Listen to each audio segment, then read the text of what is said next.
আমরা সবাই তো জীবনে বড়সড় কিছু একটা পরিবর্তন আনতে চাই, তাই না? কিন্তু প্রায়ই দেখা যায় যে আমরা ব্যর্থ হই। কেন এমন হয়? জেমস ক্লিয়ারের অসাধারণ বই অ্যাটমিক হ্যাবিটস বলছে আসল সমস্যাটা আমাদের লক্ষ্যে না, বরং আমাদের পদ্ধতিতে। তো আজ আমরা ঠিক এটাই দেখব যে কিভাবে পরমাণুর মতো একদম ছোট ছোট অভ্যাস আমাদের জীবনে বিশাল একটা শক্তি এনে দিতে পারে। চলুন তাহলে শুরু করা যাক। আমাদের সবারই তো ইচ্ছা থাকে জীবনে ভালো কিছু অভ্যাস গড়ে তোলার। কিন্তু হয়টা কি, আমরা বিশাল বিশাল সব লক্ষ্য ঠিক করে ফেলি, আর তারপর কিছুদিন যেতে না যেতেই সব উৎসাহ শেষ, আমরা হাল ছেড়ে দিই।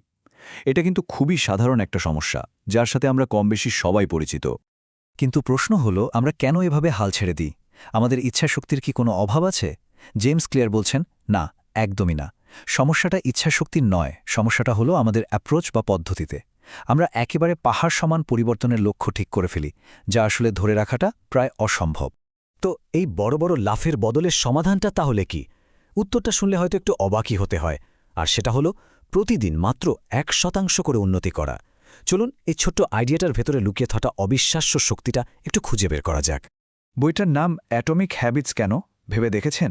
আসলে অ্যাটমিক শব্দটা দুটো দারুণ অর্থ আছে। প্রথমত, এটা পরমাণুর মতো খুবই ছোট, অতি ক্ষুদ্র। আর দ্বিতীয়ত, ঠিক পরমাণু শক্তির মতোই এর মধ্যে লুকিয়ে আছে প্রচণ্ড ক্ষমতা। এই ছোট ছোট অভ্যাসগুলোই কিন্তু সময়ের সাথে সাথে বিশাল পরিবর্তনের ভিতটা তৈরি করে দেয়। আর এটাই হলো বইটার একদম মূল কথা বা সেন্ট্রাল আইডিয়া। কোনো বিশাল পরিবর্তনের পেছনে না ছুটে প্রতিদিন শুধু 1%, জাস্ট 1% ভালো হওয়ার চেষ্টা করা। শুনতে হয়তো খুবই সহজ লাগছে, তাই না? কিন্তু এর প্রভাবটা যে কি বিশাল, সেটা শুনলে অবাক হতে হয়। আচ্ছা, ভাবুন তো একবার, প্রতিদিন মাত্র 1% করে উন্নতি করলে 1 বছরে কি হতে পারে? ফলাফলটা অবিশ্বাস্য। আপনি বছরের শেষে গিয়ে নিজের থেকে প্রায় 37 গুণ বেটার হয়ে উঠবেন। 37 টাইমস।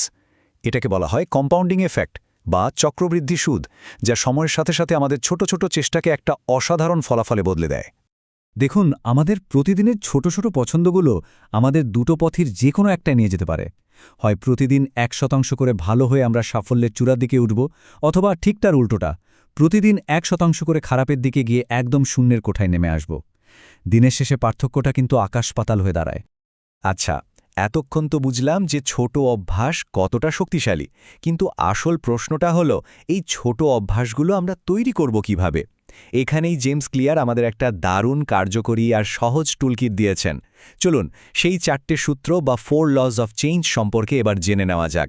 যে কোনো অভ্যাস, তা ভালো হোক বা খারাপ, এর পেছনে কিন্তু একটা 4 ধাপের চক্র কাজ করে।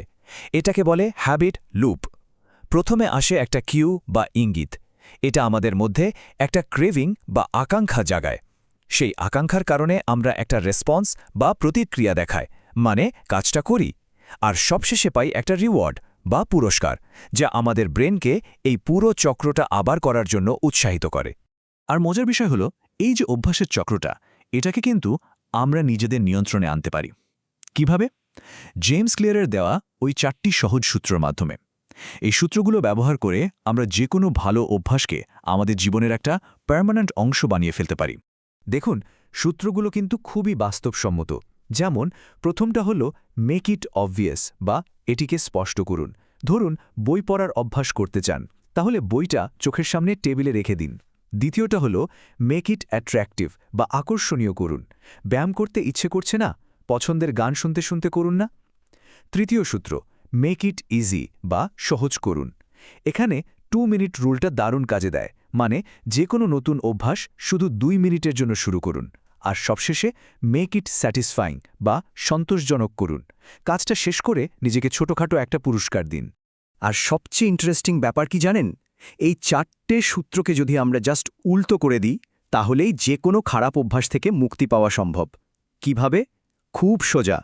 অভ্যাসটাকে অদৃশ্য করে দিন, অনাকর্ষণীয় বানান, কঠিন করে তুলুন, আর সবশেষে কাজটা করে যেন কোনো সন্তুষ্টি না আসে সেই ব্যবস্থা করুন।